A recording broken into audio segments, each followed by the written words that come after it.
autominutid toob teieni Alexela. Troopilised suveilmad tekitavad minus soovi osta lahtine auto, motoratas või kaater, millega mõnusalt Eesti veekogudes seilamas käia. Meie otsustasime selle 3. variandi kasuks ja tutvustame teile täna kaatrite ja merendusega seonduvat ning ühte fantastilist veesõidukit.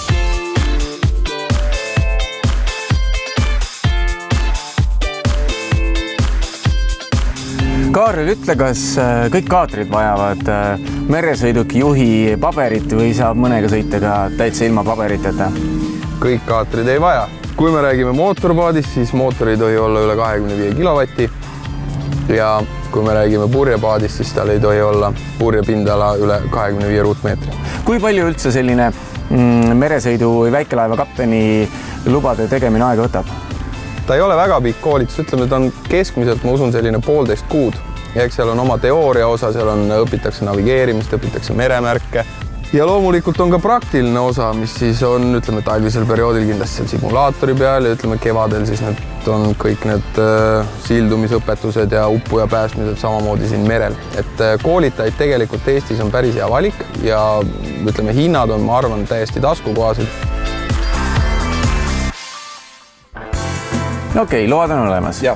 Mis edasi? Kui vaadata nüüd seda turgu, siis tegelikult neid kaatreid on igas suuruses, igas hinnaklassis. Kõigepealt peaksid sa vaatama peeglisse, et missugune mees sa oled või missugune inimene või naine sa oled, et kas sa oled selline inimene, kes näiteks ka vanemat tehnikat oskab ise üleval hoida ja vajadusel putitada või oled sa selline inimene, kes tahab, et tal oleks lihtne asi, nii nagu auto, lähed, istud sisse, keerad võtit ja sõidad. Sa võid osta näiteks vanema ja oluliselt suurema või osta uuema ja oluliselt väiksema.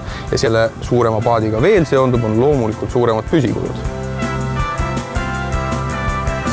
Millised kulud üldse sellise veesõiduki omanikule veel kaasnevad? Üks on kindlasti mootori hooldus, siis sul on paadi hoidmine kas haagisel parklas, mis maksab, või sadamakoht, mis maksab rohkem.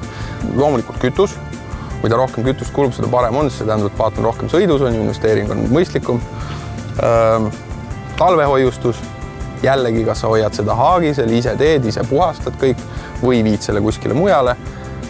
Ja ütleme ilu, nii nagu autolgi, pesud, vahad, kõik muu selline.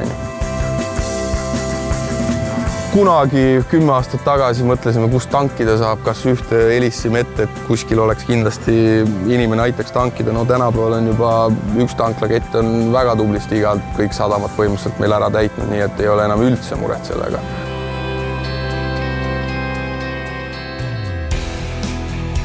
Tänane teine kaater on USA's valmistatud Formula 400 SS ja see on tõsine luksuspill, millega võib rahulikult üle Läänemere kihutada. Kuna masin on parajalt janune, alustasime sõitu Kakumäe Alexela sadamatanklast. Kaatri paaki mahub ligi tonn kütust ning 100 kilomeetrile kulub hea hooga sõites üle 200 liitri. Õnneks on Eesti rannik ja isegi suuremad siseveekogud kaetud tiheda tanklavõrgustikuga, kus saab kiirelt oma kaatri paagivarusid täiendada. Me alustame oma ekskursiooni kapteni sillalt. Ruumi on piisavalt ja ütleme nii, et äärmiselt mugav on sellel alusel just kapteni sillal olla ja sihti seada. Tänase ilmaga pole ilmselt siia rooli tahtjaid väga palju, sest kõik oleksid pigem väljas päikese sillal. Tulge, ma näitan teile. Nii, ja siit me tuleme päikesetekile. Õnneks on siin päikesetekil ruumi piisavalt nii 2, 3 kui 10 inimesele, nii et olgu sadam või merelaht. Parim koht on ikka laevanina. Aga läheme tagasi sisse, sest et meil on veel käimata 0-korruse köök ja elutuba. Tere tulemast korrus allapoole, kus asub selle luksuskaatri süda, ütleme nii, sest et iga kodu algab köögist. Näete, siin on olemas kenasti pliits.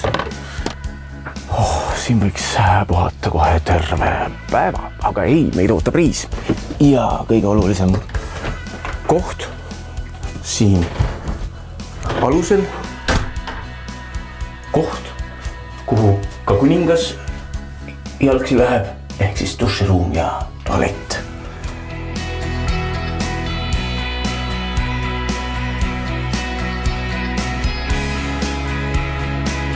meie läheme nüüd, läheme Soome. Lähme Soome jäätist sööma.